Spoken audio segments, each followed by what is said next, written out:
The red button thought experiment. Imagine a scenario where a red button is placed before you. Pressing this button would immediately and painlessly eliminate all of humanity.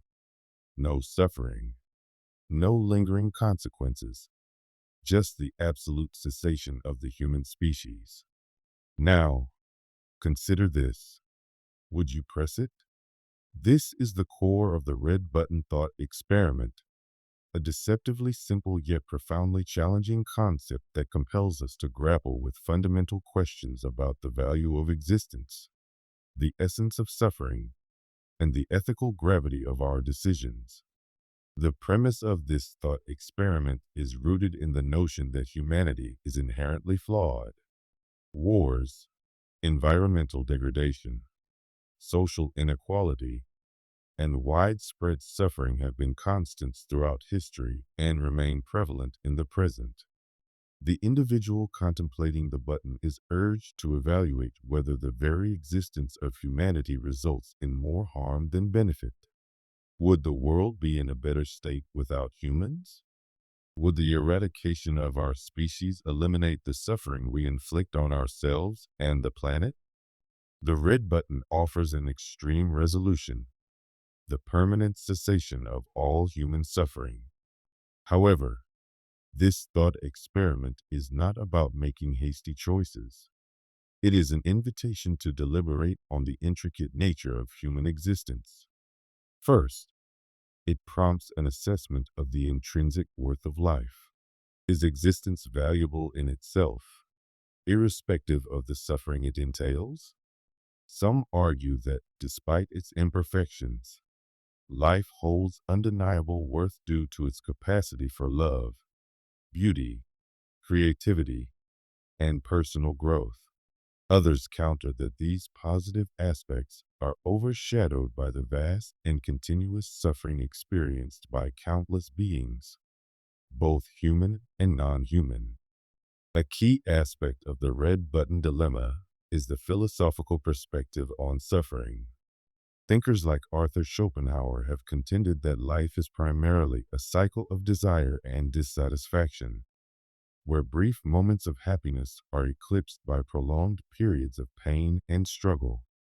From this viewpoint, pressing the red button could be perceived as an act of mercy, terminating this perpetual cycle of suffering. Conversely, others argue that suffering is an intrinsic and meaningful component of existence, as it provides depth to experiences, making joy, love, and achievement all the more significant. The thought experiment also raises ethical concerns regarding the authority to make such a monumental decision on behalf of the entire human race.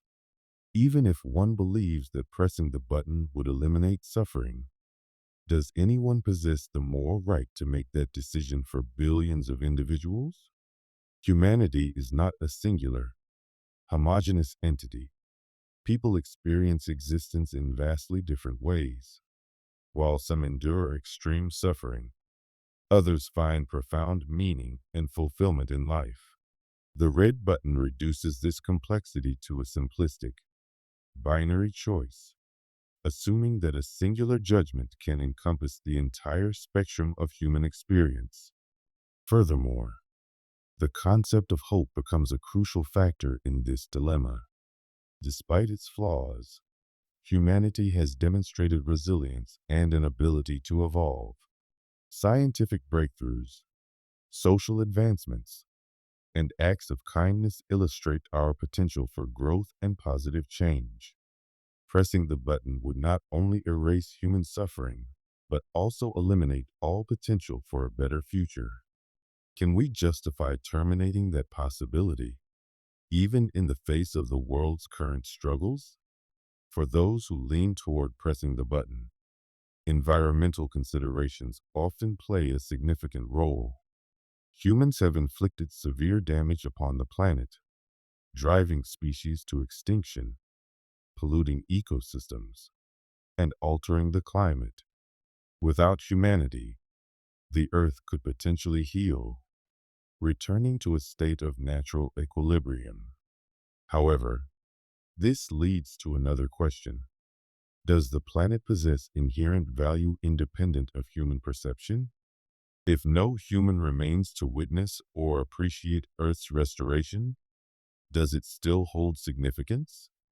This thought experiment also compels us to examine our personal biases and emotions.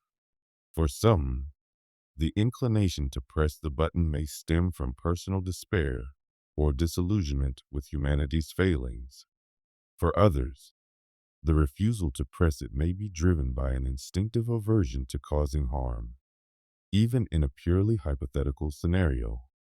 The red button dilemma highlights the tension between logic and emotion, prompting critical reflection on our motivations and core values. A compelling twist to the experiment suggests that the red button is merely an illusion, a philosophical test never meant to be activated.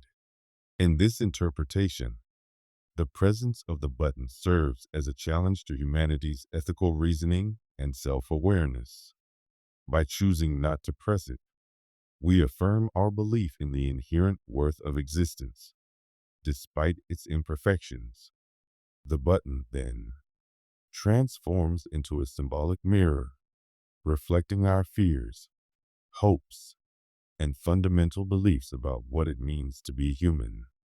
Ultimately, the red button thought experiment is not about whether one would press it or not, but about the profound questions it forces us to confront. It compels us to acknowledge the intricate duality of existence, where suffering and joy, destruction and creation, despair and hope are intricately intertwined. It pushes us to critically examine the nature of life, the ethics of decision making, and our place in the grand scheme of the universe. This thought experiment does not provide clear-cut answers, nor is it designed to. Instead, its purpose is to provoke introspection, urging us to scrutinize our values and perceptions. In the end, the red button remains unpressed, not because the decision is straightforward, but because the very act of wrestling with its implications is what makes the question so profoundly powerful. Through this contemplation, we gain a deeper understanding of ourselves, our relationship to humanity, and the weight of the choices that define existence itself. Ephelism, a predator stalking its prey, an insect consumed by a larger creature, the perpetual cycle of birth, suffering, and death. Ephelism, a radical philosophy, does not merely challenge human existence but questions the very foundation of life itself. It urges us to confront a disquieting notion. What if the most ethical, compassionate act is not to sustain life, but to bring it to an end? Consider a factory that has been operating for billions of years, ceaselessly producing living beings, each one programmed to struggle for survival, endure suffering, and ultimately perish. This factory is not driven by intelligence or purpose. It functions blindly, its only objective being the replication of DNA. This relentless mechanism is evolution, the driving force behind life. Ethicists argue that this system is fundamentally defective, and more than that, inherently cruel. Life, they assert, is an unthinking process that perpetuates suffering without any meaningful justification. To grasp this concept, observe the natural world. Picture a lion pursuing a zebra. In order to survive, the lion must kill and consume its prey. Meanwhile, the zebra, desperate to escape, flees in terror. Neither animal has chosen this brutal existence. The lion hunts out of necessity, and the zebra runs out of instinctive fear. The suffering of one ensures the survival of another. The so-called harmony of nature is, at its core, a perpetual slaughterhouse. Ethicists view this not just as an unfortunate reality, but as compelling proof that life itself is inherently flawed. However, ethylism does not limit its critique to the natural world. It extends to human life as well. Reflect on daily existence. Even under the most favorable circumstances, we are burdened by the inevitabilities of aging, sickness, and death. Moments of joy are fleeting, while struggles persist indefinitely. For every instance of happiness, there exist innumerable experiences of frustration, grief, and despair. And this truth is not exclusive to humans. Every sentient being, from the tiniest insect to the largest mammal, is ensnared in the same relentless predicament. The argument of ethylism is strikingly simple yet profound. Evolution, the very process responsible for life's emergence, is indifferent to the well-being of the creatures it brings into existence. Its sole function is to ensure survival and reproduction, regardless of the cost. In this regard, life is not a miraculous gift, but an unceasing cycle of need, agony, and inevitable demise. Ethicists contend that allowing this cycle to continue is not merely futile, but ethically indefensible. Now, imagine yourself standing before a switch. If you flip it, all life in the universe will instantaneously and painlessly cease. No more suffering, no more fear, no more relentless struggle. Would you do it? This hypothetical scenario encapsulates the core of ethylism. It is not a philosophy rooted in hatred of life, but rather in profound compassion for all beings ensnared in its unyielding cycle. Ethicists maintain that genuine kindness entails the eradication of suffering in its entirety, even if that necessitates the cessation of life itself. Critics of ethylism frequently dismiss it as extreme or nihilistic. However, ethicists argue that their perspective is grounded in reason and empathy. They pose a compelling question. If one would not willingly subject another to unending pain and hardship, why would one advocate for the continuation of a system that guarantees suffering for countless beings? To ethicists, the solution is unmistakable. Halt the factory, dismantle the machine, and bring an end to life's merciless experiment. It is a perspective that unsettles, provokes, and challenges the very essence of how we perceive existence. Ethylism does not offer easy solutions or comforting illusions. Instead, it forces us to grapple with life's harshest truths and confront an unthinkable dilemma. Is existence truly worth its cost? The absurd. Human beings crave meaning, yet the universe refuses to provide it. This is the essence of the absurd, a concept explored by the French philosopher Albert Camus. It describes the fundamental contradiction between our deep need for purpose and the universe's cold indifference. The absurd is not a riddle to be solved or a mystery to be deciphered. It is an inherent condition of existence, one that we must learn to accept. Camus argued that by confronting the absurd directly, we could discover a unique form of freedom and even joy. The absurd arises from our relentless pursuit of answers. As humans, we hunger for explanations, why we exist, why we suffer, and what it all means. We turn to religion, philosophy, science, and art to satisfy this longing. Yet, no matter how hard we search, the universe remains silent. It provides no ultimate answers, no grand design, and no comforting purpose. This silence can feel like a betrayal, as though something we are entitled to is being withheld. However, Camus insists that this tension between our demand for meaning and the universe's refusal to provide it is not a flaw in existence. It is simply the way things are.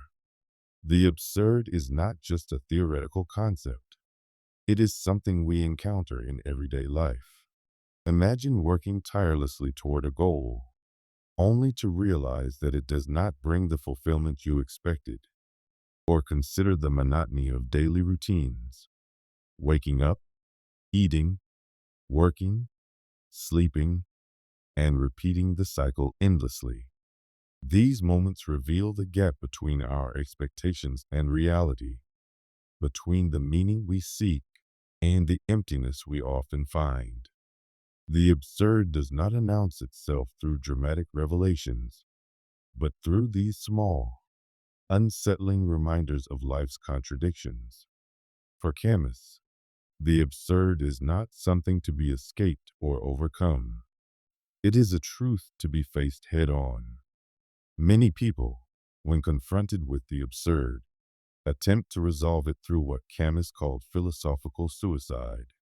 This occurs when an individual abandons their search for meaning by accepting a ready-made answer, whether religious faith, ideological dogma, or any belief system that claims to provide absolute meaning. In doing so, they surrender their freedom and reject the very tension that makes life compelling. Camus rejected this approach, insisting that the absurd must neither be denied nor ignored. The absurd also forces us to ask whether life is worth living. If existence lacks a higher purpose, why continue? Camus called this the only serious philosophical question. His answer was not resignation or despair, but defiance. He argued that the absence of meaning does not diminish the value of life. Instead, it grants us the freedom to create our own meaning. By accepting the absurd, we can live authentically, embracing the fleeting beauty and chaos of existence without pretending it must serve a greater purpose. To illustrate his philosophy, Camus turned to the myth of Sisyphus. In Greek mythology, Sisyphus is condemned to push a boulder up a hill for eternity, only for it to roll back down each time he nears the top. This endless repetition could be seen as the ultimate symbol of futility and despair. But Camus reimagined Sisyphus not as a figure of suffering, but as one of rebellion and strength. He argued that Sisyphus's task mirrors our own existence. We, too, struggle endlessly in a universe without inherent meaning. Yet, by embracing his fate and continuing to push the boulder, Sisyphus asserts his freedom and defies the absurd. Camus famously concluded his essay by stating, "One must imagine Sisyphus happy. This vision of happiness is not based on denial or false hope. It is about finding joy in the act of living itself, even in a world without guarantees." The absurd reminds us that our lives are ours to shape, without a cosmic plan to follow. We are free to pursue whatever brings us fulfillment, whether love, creativity, or the simple pleasure of being alive. In this way, the absurd is not a curse, but an opportunity to live fully and honestly. Camus's philosophy also challenges traditional notions of success and failure. In a meaningless universe, external measures of achievement lose their weight. What truly matters is not whether we accomplish great things or leave a lasting legacy, but whether we engage with life authentically and courageously. This perspective liberates us from the pressure to conform to societal expectations or chase hollow goals that do not resonate with us. The absurd is not an easy philosophy to accept. It requires us to abandon comforting illusions and see the world as it truly is. But in doing so, it offers us a profound sense of freedom. It teaches us to stop searching for answers that do not exist and instead focus on the experience of living itself. The absurd reminds us that meaning is not something we find, it is something we create.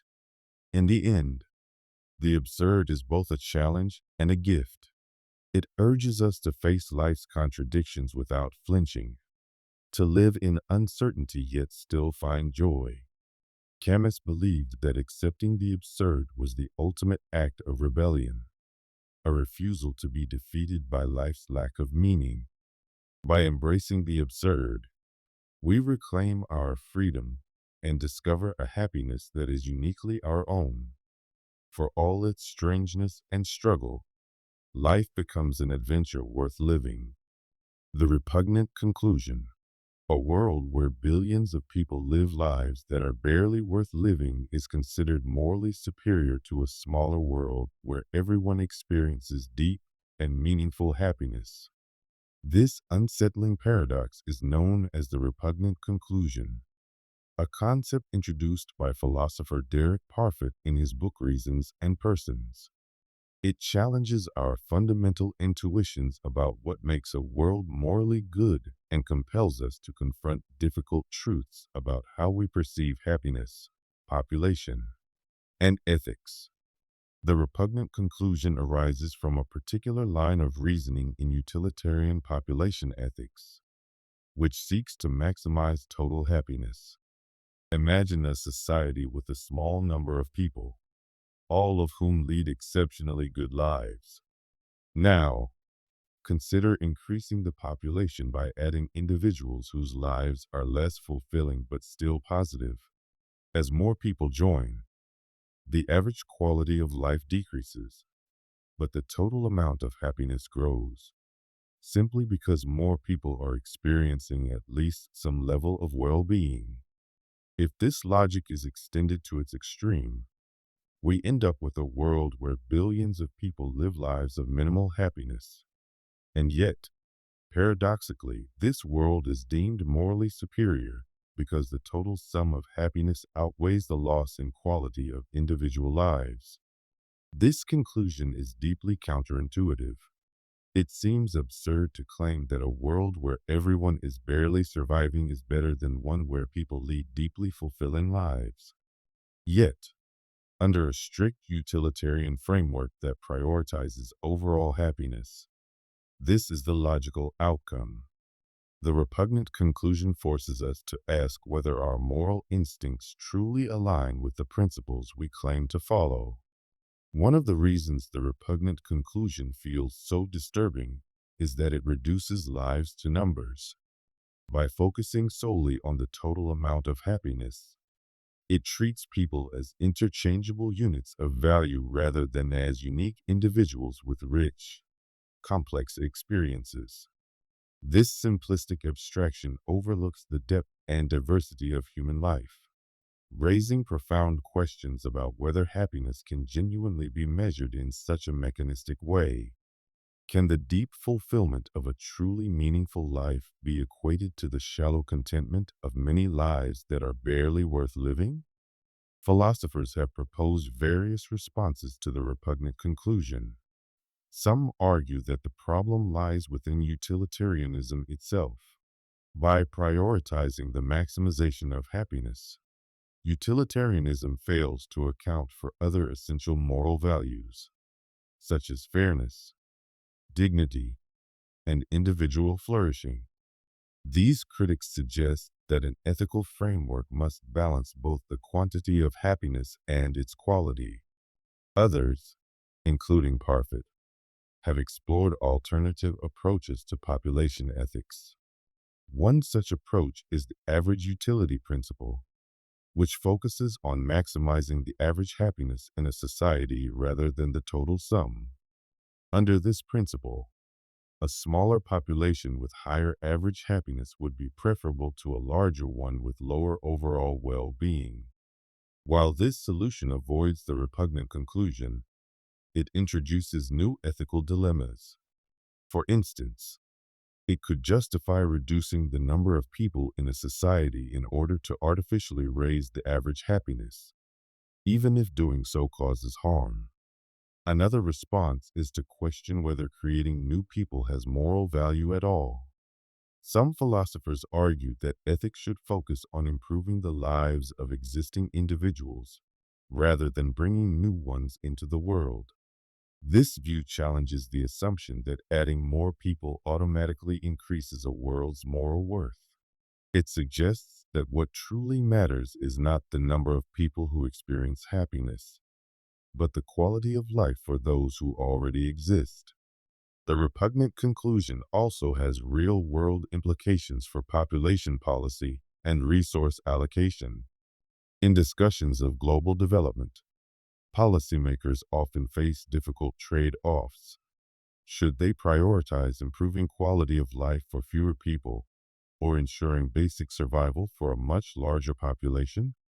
According to the logic of the repugnant conclusion, the latter might be seen as morally superior, even if it leads to widespread mediocrity. This raises pressing ethical questions about how we balance the well-being of current and future generations. Parfit's work on the repugnant conclusion has shaped a wide range of philosophical debates, from the ethics of procreation to the moral responsibilities of governments and global institutions. It compels us to critically examine the values we prioritize and the assumptions that shape our ethical thinking. Is happiness truly an objective measure of a good life? Or is it too simplistic to capture the complexity of human experience? How do we balance the needs of individuals against the needs of the collective? And what obligations, if any, do we have toward those who do not yet exist? At its core, the repugnant conclusion is not merely a paradox. It is a mirror reflecting the contradictions in our moral reasoning. It forces us to confront the tension between our ethical intuitions and the logical consequences of our moral theories. By engaging with this paradox, we deepen our understanding of the complexities and limitations of moral philosophy. And in doing so, we recognize that the pursuit of a better world often leads to more questions than answers. The paradox of freedom. Freedom is one of humanity's highest aspirations, yet it is often entangled in contradictions. The paradox of freedom lies in the tension between our deep desire for complete autonomy and the unavoidable constraints that give freedom its meaning. This dilemma has puzzled philosophers, writers, and thinkers for centuries, revealing that freedom is far more complex than it first appears. Imagine a world where you could do absolutely anything. No laws, no expectations, no responsibilities. At first, this might seem exhilarating, but soon it would become overwhelming. Without structure or limits, choices lose their meaning. If everything is allowed, then nothing feels truly significant. This is the paradox. Absolute freedom can feel like no freedom at all. For freedom to matter, it must exist within boundaries. This paradox becomes even clearer when we examine the relationship between freedom and responsibility. To be free means to have choices, yet choices come with consequences. True freedom requires accepting and owning those consequences. However, the weight of responsibility can feel like a restriction. Ironically, the more freedom we possess, the greater the responsibility we must bear. This creates a delicate balance. For example, when a society grants individuals the right to speak and act freely, it must also establish systems of accountability to prevent harm. These rules, though they seem to restrict freedom, are what allow it to flourish. Philosophers like Jean-Paul Sartre explored this tension through existentialism, emphasizing the burden of freedom. Sartre argued that humans are condemned to be free, meaning that we are forced to face the full weight of our choices without the comfort of predetermined paths. This radical freedom can feel paralyzing. If everything is a choice, how do we determine what is right or meaningful? Sartre believed that individuals must create their own values, but this process is neither easy nor reassuring. Freedom, in this sense, is both empowering and terrifying. Another dimension of this paradox appears when we consider freedom in the context of relationships and society. Humans are inherently social beings, meaning that true freedom cannot exist in isolation. Yet, interacting with others inevitably requires compromise. To live harmoniously, we sometimes must limit our own freedoms for the sake of others. This tension is particularly evident in debates about laws and governance. While laws restrict individual behavior, they also provide the stability necessary for collective freedom. Without laws, society would fall into chaos, where the strong dominate the weak, making true freedom impossible for most. The paradox of freedom also manifests in our relationship with desire. People often associate freedom with the ability to pursue their desires without restriction. However, desires themselves can become a form of enslavement. Addiction, obsession, or even the relentless pursuit of success can trap individuals in cycles of dependency, ultimately eroding their sense of autonomy. In this way, the unrestrained freedom to follow impulses can lead to a deeper loss of freedom, the loss of self-control and self-mastery. This idea is central to Stoic philosophy, which teaches that true freedom does not come from external circumstances, but from mastery over one's internal state. By cultivating self-discipline and focusing on what we can control, we liberate ourselves from being ruled by external events or fleeting emotions. For the Stoics, freedom is not the absence of constraints, but the ability to navigate them with wisdom and integrity. Another way the paradox of freedom emerges is through modern society's obsession with choice. We live in an era of unprecedented options, endless career paths, consumer products, and lifestyles. However, this abundance of choice often leads to decision fatigue and dissatisfaction. Psychological studies have shown that having too many choices can make people less satisfied with their decisions, as they constantly wonder if a better option was left behind. In this way, the pursuit of unlimited freedom can paradoxically make us feel trapped, uncertain, and unfulfilled. Cultural and historical contexts further complicate this paradox. In many societies, freedom has been framed as liberation from oppression, whether political, economic, or social. However, even in the pursuit of liberation, new forms of control often emerge. Revolutions that overthrow tyrannical regimes sometimes replace them with equally oppressive systems, showing that the struggle for freedom is often fraught with unintended consequences. The very desire for freedom can sometimes lead to its own erosion. On a more personal level, the paradox of freedom plays out in our relationships with ourselves. We often equate freedom with doing whatever we want, yet sometimes what we want in the moment conflicts with our long-term goals. Discipline and self-restraint may seem like restrictions, but they are often what enable meaningful freedom over time. A musician who practices for hours each day sacrifices leisure, but that discipline allows them the freedom to express themselves fully through music. Similarly, choosing to follow certain principles or commitments can provide a sense of purpose that unrestrained freedom cannot. The paradox also challenges how we view progress. Technological advancements often promise greater freedom, the ability to communicate, travel, and access information effortlessly. Yet these same technologies can become tools of surveillance, distraction, or dependence. Social media, for instance, offers freedom of expression, yet can also trap us in echo chambers or addictive behaviors. The very tools we create to liberate ourselves can become the chains that bind us. Ultimately, the paradox of freedom forces us to confront the complexity of human existence. Freedom is not about the absence of constraints. It is about finding balance within them. It requires recognizing that boundaries and responsibilities are not the enemies of freedom, but its foundation. True freedom is not infinite choice or unrestrained action. It is the ability to live in alignment with our values, to navigate life's limitations with purpose, and to find meaning in the delicate balance between autonomy and connection.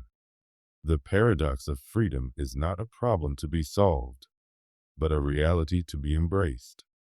It challenges us to think deeply about what we value, how we live, and what it truly means to be free. Far from diminishing freedom, this paradox enriches it, reminding us that the deepest forms of liberty do not come from escaping limitations, but from understanding and working within them. Existential loneliness. Loneliness persists regardless of how connected we are, how deeply we love, or how closely we bond. There remains a part of us that is fundamentally alone. This is existential loneliness, the deep, all-encompassing sense of solitude that does not arise from the absence of others, but from the very nature of existence itself. It is the realization that, as individuals, we are ultimately isolated within our own inner experiences, carrying the burden of our existence alone. Existential loneliness is not about being physically alone. It differs from social isolation or the temporary feeling of missing someone.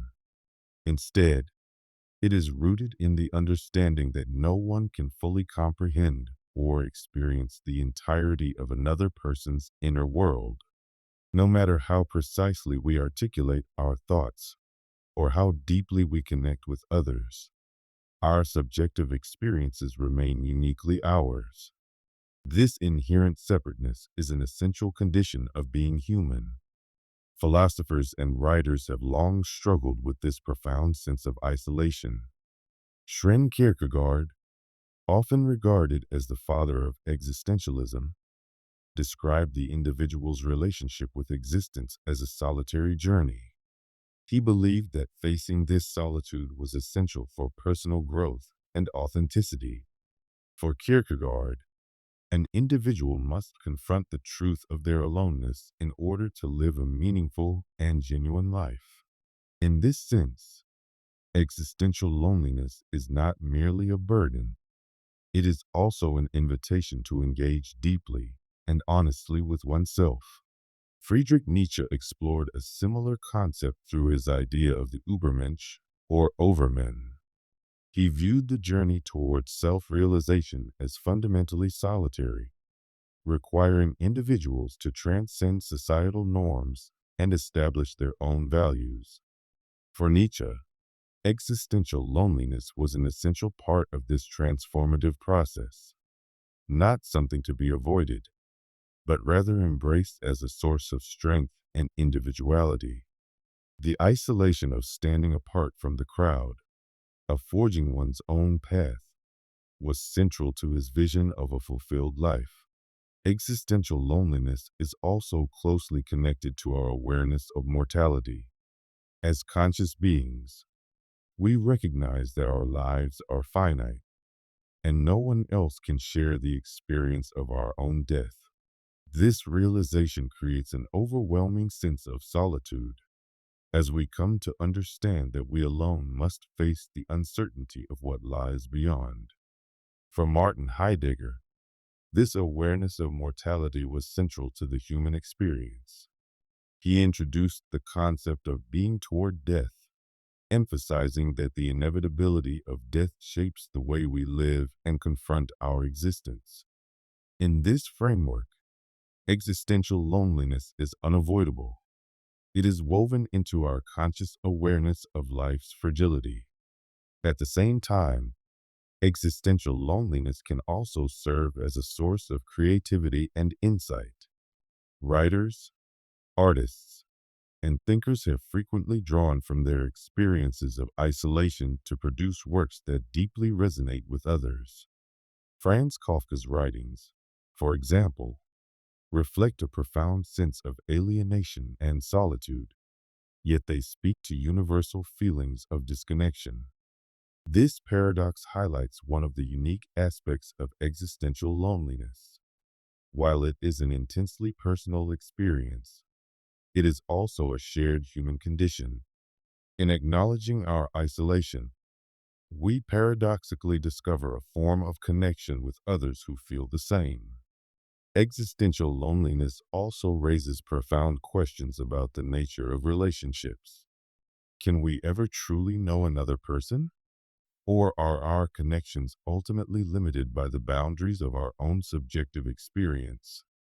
Jean-Paul Sartre examined this tension in his existential philosophy, particularly in his play No Exit.